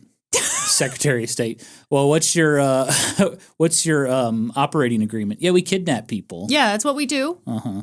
We're quite good. We're not great. We've been told that we should just blindfold everybody and quit with the business about don't look at us. But, we're learning. We're just starting out, okay? Yeah, good startup. Norm, I hate to tell you this, but the business plan did kind of make sense. The Great Depression had made people really desperate. Kidnapping a wealthy person seemed like an easy way to make a lot of money really fast. And although kidnappings were on the rise, they hadn't really reached a fever pitch. As a country, we hadn't yet experienced a kidnapping so bad or so high profile that it prompted lawmakers to increase penalties for kidnapping. So you're saying kidnappings were not in full swing yet? I'm going to say they are actually in full swing because, and I struggle with how to word this, but I feel like Nell's kidnappers were at this weird window in time where the reward really might outweigh the risk. Now, During the Depression, sure. Now, of course, it hardly ever does, but the penalties for kidnapping, they just weren't as harsh as they should have been. And I'm really just dancing around the fact that the Lindbergh baby had not been kidnapped yet, because that would be the one. That was the one that changed everything? Yeah. Okay. Yeah, and as someone who has kidnapped 13 people myself. None of them babies, because you'd hate to drop them as you're kidnapping I'm too uncomfortable to kidnap a baby. Sure. Yeah. George and Nell did everything that the kidnappers told them to do. But as the hours crept on, they had to wonder what everyone back home was thinking. They had to wonder if anyone even knew for certain that they were missing. And the almost unbelievable reality is that no one had noticed. That's crazy. Yeah, not in the Donnelly household. Well, where was Paul doing? Oh, we'll get to that. And when James A. Reed steps out for his nightly cigar. He's in Jefferson City right now trying a case. Okay. So he's busy. Mm-hmm.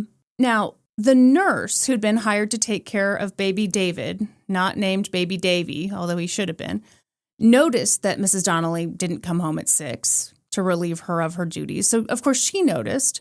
But it doesn't appear that she was alarmed by that. Well, if she's a busy woman working, runs her own company. I'm sure that happens all she's the got time. a late night. It's whatever. And Paul noticed that Nell didn't come home, but he just figured she'd gone out to dinner with friends. He said that he called a few people, but nobody knew where she was. I wonder if that's just the kind of thing you say later, because it seems so weird that your wife didn't come home and you were just like, whatever. Yeah, I feel like he's probably checked out.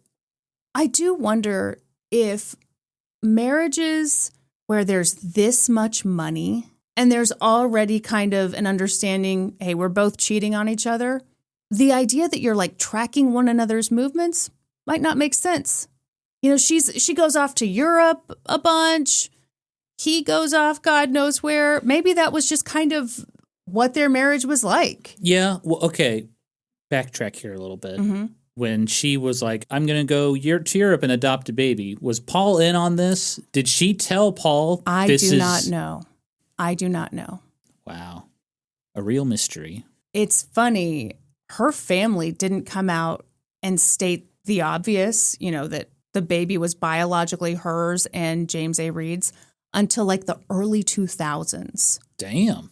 I don't want to call it a secret because in the next episode, you're going to get hints that people kind of knew there was something up there.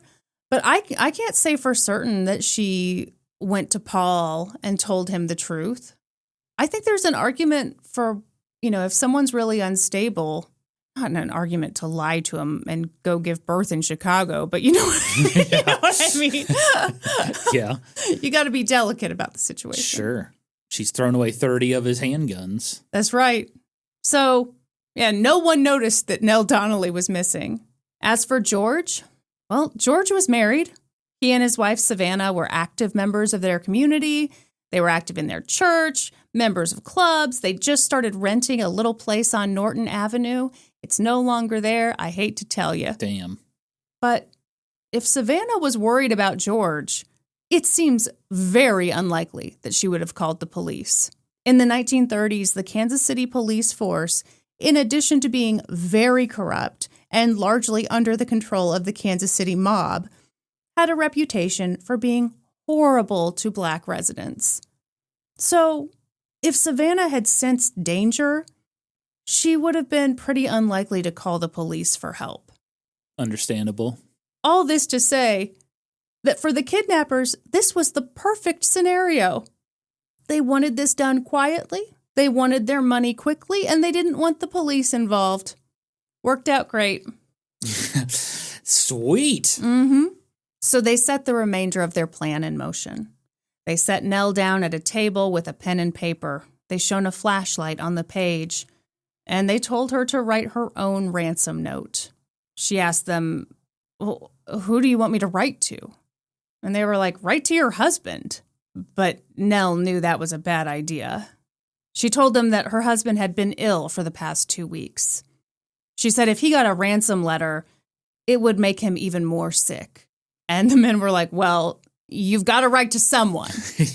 Yeah, we're not taking no for an answer. So Nell thought and thought, trying to figure out who could save her. And she got an idea. She told the men that she could write a letter to her attorney, Mr. James Taylor. A.K.A. James A. Reed. No, Mr. James Taylor. But this is a different man. Yes. Okay. Whose name is James Taylor. Yeah, I get it. Okay, James Taylor. I know the way you said it, it seemed... I was having fun because I felt like I was really gearing up to make you think that she was reaching out to James A. Reed, her lover, but instead she was reaching out to James Taylor, her attorney. She could have reached out to Mr. Gregory Peck. She could have. Or George But Peck. he was off in Hollywood. I swear you said Gregory Peck Dry Goods Store. I swear I did not. Fuck. Joe, help me out. That night, the men had her write 2 ransom letters. In the letter to her attorney, she wrote, Dear Mr. Taylor, I have been kidnapped, and I suppose you might as well try to raise what they want. Nell Donnelly. Do not mark money. She wrote something else, but her handwriting was really shaky and I couldn't quite make it out. Underneath that, a bit bigger, she wrote, James E. Taylor, I hereby give you power to draw money requested against my husband's account. The amount is $75,000. I sign my name in full, Nell Donnelly of Donnelly Garment Company. On that same sheet of paper, she wrote a letter to her husband, dictated to her by the kidnappers. That letter, because of its contents, was probably much scarier to write, and her handwriting is a lot shakier, so I've done my best to write out what it says. Okay. It reads, Dear Paul, these men say they want $75,000. Use your own judgment. They kidnapped me and chauffeur Wednesday night. If you do not pay as directed, $75,000 in each, $25,000 in $50 bills, $25,000 in 20s, $25,000 in 10s. If he or, and a word I couldn't make out, doesn't do as directed, we shall take him, same as taken you. If reported to police or any authorities, we shall blind you and kill the N-word. You should take your car, 291035, which I assume was his license plate, which they included to scare the shit out of him. Yep. Tomorrow at 10 o'clock and stand in front of Mercer Hotel for 15 minutes. That is showing that you are ready to pay. If not, stand it at same place at 9:30 a.m. Friday morning. If not ready, then it will cost you $25,000 more. The letter goes on to say that whether he shows up at 10 o'clock or 9:30, either way, he should stay there for 15 minutes, then go home and await further instructions. The ransom letter ends with this. If this letter is given or reported to any police authorities, It will be the last of me, and they will get you, same as they got me. So if you call the police, we'll kidnap you too? We will blind your wife, kill the chauffeur, and we'll abduct you too. Why do they want it in different denominations? Like, why do they want, like, 50s and 20s and 10s? Might be easier for them to count. Also, if you're not wanting marked bills, maybe you make specific requests so that you're not just getting what they've got ready and marked. That's just me guessing. I feel like it'd be easier to count if they were all the same bills, like all 20s. Sure, but then when you go to spend the money, you don't want it to be too flashy where you've got a $100 bill in 1931, you know? Or maybe they're running like a Dave & Buster's or something. That's exactly what's They need some happening here. change. Yeah. Norm, I've got a fun fact for you. Oh, a titty bitty? That's right. The Mercer Hotel, where they asked him to go, is no longer around. Damn. But in 1941, it reopened. Ooh. Guess what the name of the hotel was when they reopened it? What? Hotel Andrew Jackson. Oh. Well, you know, Kansas City is in Jackson County, and it was named after Andrew Jackson, so. I thought you would love that. That's cool. As long as it wasn't Hotel Andrew Johnson. That would have been bad. Yes. Yeah. Once Nell finished writing the ransom letters, the kidnappers took them, with the plan of delivering the letters to James Taylor's home. He'd open them the following morning. But the kidnappers wanted someone to know what they'd done. So, that evening at 11 p.m., the kidnappers called the home of James Taylor. James's wife answered the phone. And when she did, a man who refused to identify himself told her that she would find Nell Donnelly's abandoned vehicle at the Country Club Plaza, parked behind the Plaza Theater. And James's wife laughed, and she laughed. She laughed. And she laughed. She didn't take them seriously? Hell no! Hell no! She thought it was ridiculous. Some guy who won't identify himself, he's calling at 11 p.m. saying, I've got Nell Donnelly's lime green car parked down on the plaza. She's like, ooh, okay, bye. And hung up on him? Yeah. That's funny. She thought that what they told her was ridiculous. And later, when she told her husband about the call, he laughed too. Because you know what? There was another James Taylor in Kansas City, and he worked for the licensing bureau. So they just figured this was a prank call intended for the other James Taylor. You know, like, oh, abandoned vehicle, And so they just went to sleep. They were totally unfazed. Ignorance is bliss. Meanwhile, George and Nell tried to remain stoic in the faces of the kidnappers. But when the time came for her to lie down in that dirty cot and try to get some sleep, all Nell could do was cry. On next week's episode, the ransom letters arrive, James A. Reed goes apeshit, and the Kansas City Mafia solves a kidnapping. The Mafia? Yes! Dun, dun, dun! They are in full swing. They're in full swing. They're solving crimes now? They're like Scooby in the gang. Let me tell you something. Nell Donnelly, this was a high-profile kidnapping. The Kansas City Mafia really liked the setup they had, where the police were on their side and didn't do anything to them. And now, all of a sudden, everyone in the nation was watching Kansas City. So not good for them. Not so, hey, good for let's them. solve this real quick, and we'll help you solve it. Yeah. Not just help, we will solve it. We will solve it. Yep. So that's next week's episode. I'm so excited. I love this story. I think it is nuts. Now, you covered this on Let's Go to Court, right? Yes. But it was just one episode, right? Yes. This has been wild because it was one of my favorite cases. I think it's so cool that this woman, I'll tell you more. I'll tell you other stuff next week. I'm just a little excited. Okay. But yeah, it has been so fun to go back into this story because I found a ton of stuff that I didn't find the first time. It's bigger. It's better. It's in a tighter sweater. You know, what can we do? So it's harder, better, faster, stronger. What song is that? Daft You unlock Punk. something. Okay. Harder, better, faster, stronger. What'd you think? Now, you're not a kidnapping guy. I've kidnapped 13 people. Okay, I yes. just told you. But do you like a kidnapping story? Yeah. Okay, so I'm not a true crime fan. Right. But kidnappings, I think those are a little easier on me because sometimes, yeah, the kidnappers are just like, we want money and then we'll let you go and it's all good. It's a little less gruesome than some other stuff. Yeah, it can be. It can be, yeah. No, I'm with you. There's There's more hope with a kidnapping. well, and there can be a little not that your motives are ever pure in a kidnapping, but there's something a lot more understandable about it's desperate times and you don't want to physically hurt somebody. But you need money. Yeah. Yeah. Not saying anybody should go kidnap people if you need money. Well, but, hell no. yeah. Kristen, Yes.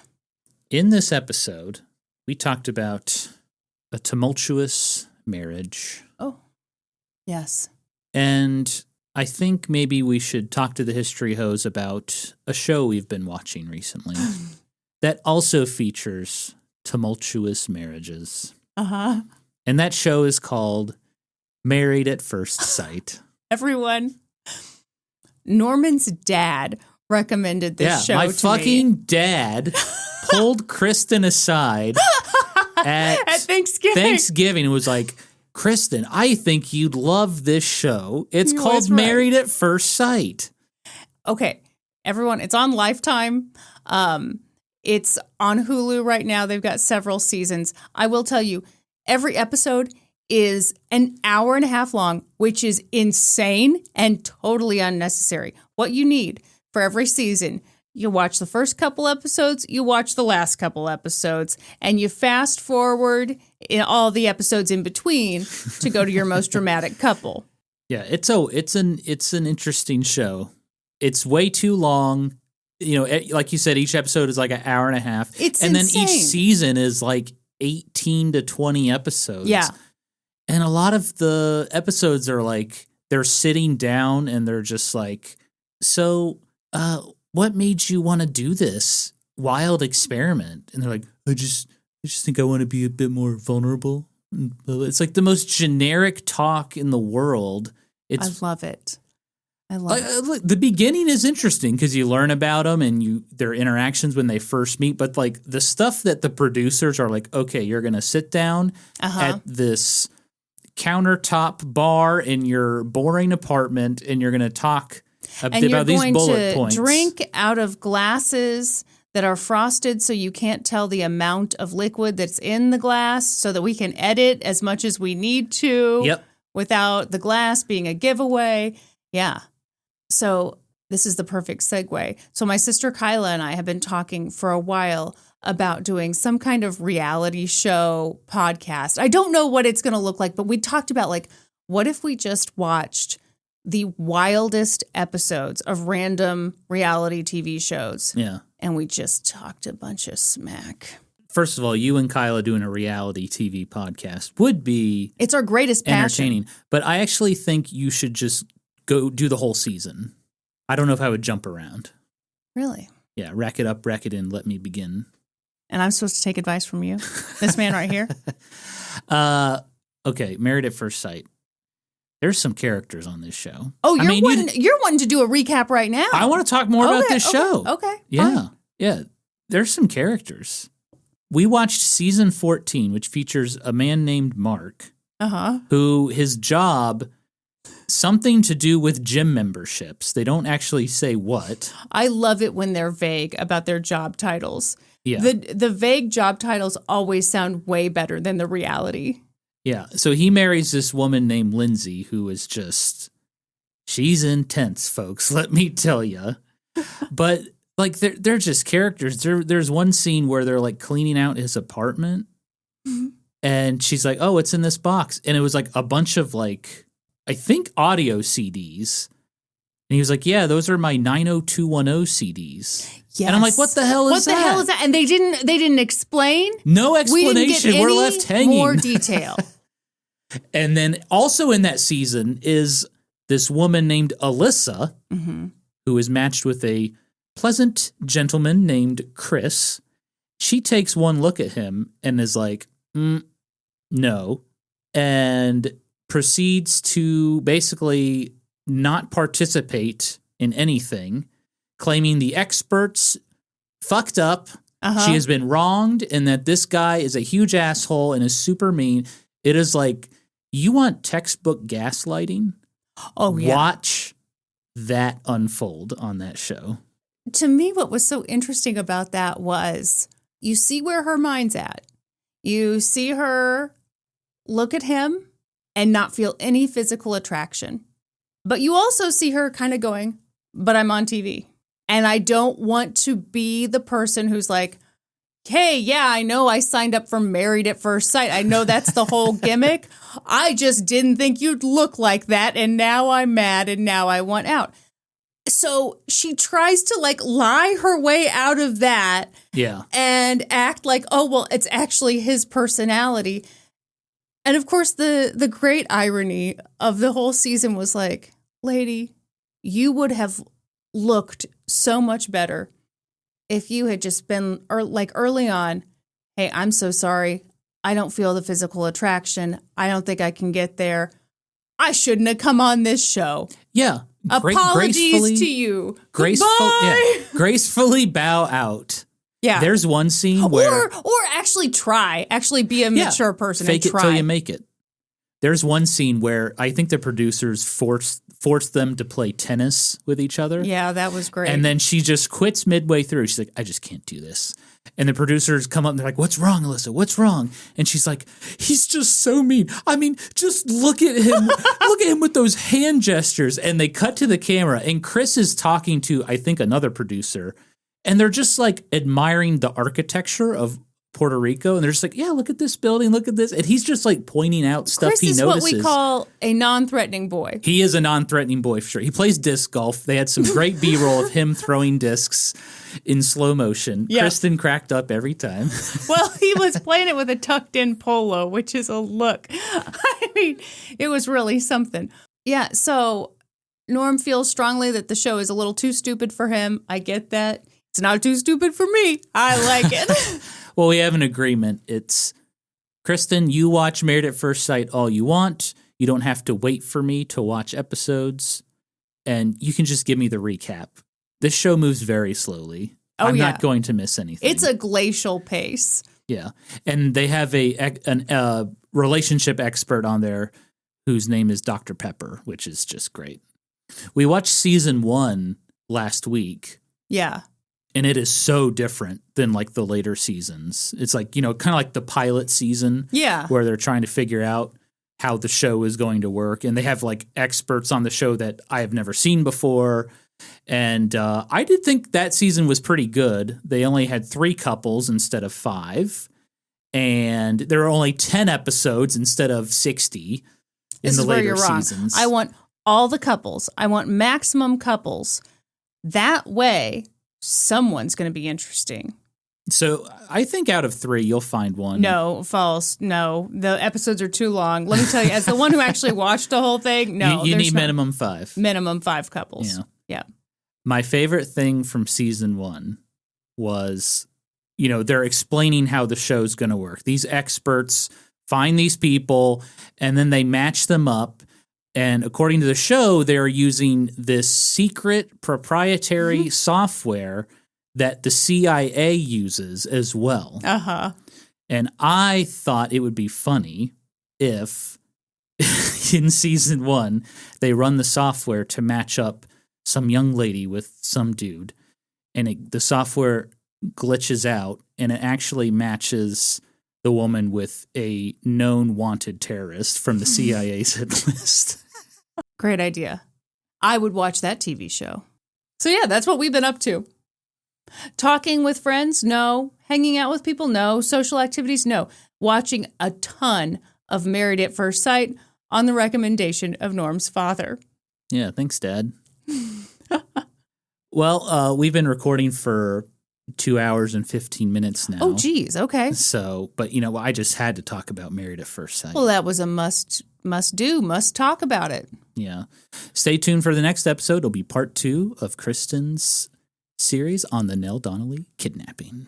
Let us know what you think of us chit-chatting at the end of this episode. We kind of did that a little bit last time, and I think it's kind of fun, but, maybe people want less chit. It's at the end of the juicy stuff, so if they don't like it, turn it the hell off. Wow, okay, Norm doesn't want your feedback. All right.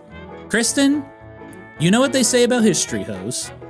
We always cite our sources. That's right. For this episode, I got my information from the article Nellie Gone. KCQ traces the kidnapping of Nell Donnelly by Kate Hill for the Kansas City Public Library. Reporting from the Kansas City Times, the book More Than Petticoats, Remarkable Missouri Women by Elaine Warner. The book James A. Reed, Legendary Lawyer, Marplot in the United States Senate by J. Michael Cronin. The article First a Lady by Jennifer Wilding for the Kansas City Star magazine, and a whole bunch of other articles too. That's all for this episode. Thank you for listening to an old-timey podcast. Please give us a 5-star review wherever you listen to podcasts. And while you're at it, subscribe. Support us on Patreon at patreon.com/oldtimeypodcast. Join the Reddit community, r/oldtimeypodcast. Follow us on Facebook and YouTube and Instagram at Old Timey Podcast. You can also follow us individually on Instagram. I'm at Kristen Pitts Caruso and he's at Gaming Historian. And until next time, toodaloo, ta-ta, and cheerio!